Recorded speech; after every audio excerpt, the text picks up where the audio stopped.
introduce you to a serial entrepreneur who knows how it feels to fail miserably at business. At one time, the bank actually called, demanding their $1.5 million back. And also, she knows how it feels to sign the contract to sell her company for $9 million. Michele Sissom is driven, she's decisive, and she does not pull punches.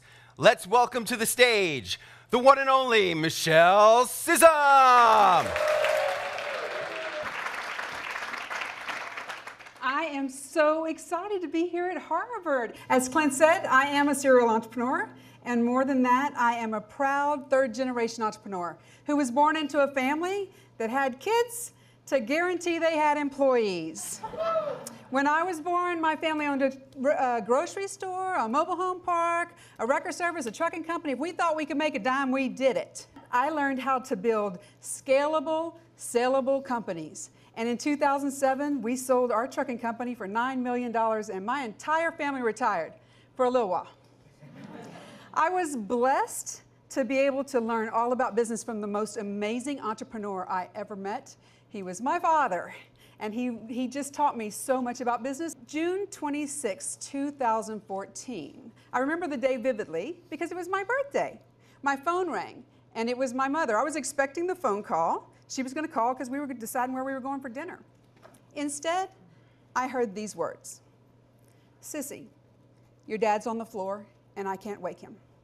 I was in my car and at their house in 2 minutes flat. I ran in the house to find my father on the floor in the bathroom. He was unconscious and breathing. My parents had just recently built their new home, and my dad did not like the way the plumber did the work in the backyard.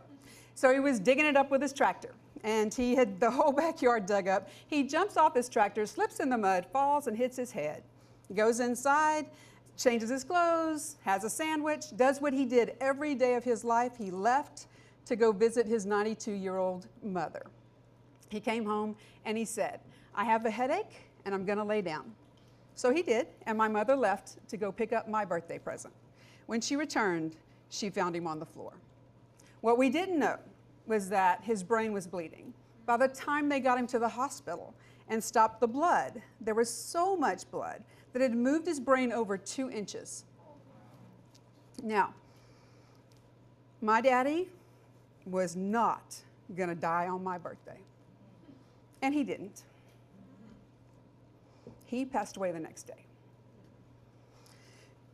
Now, as a family, we did what I hope each and every one of you would be able to do. We took 6 weeks and we just spent the time together and did what we needed to do because we had built scalable, sellable companies that ran on their own. Our employees got paid during that time. Our clients and customers got taken care of.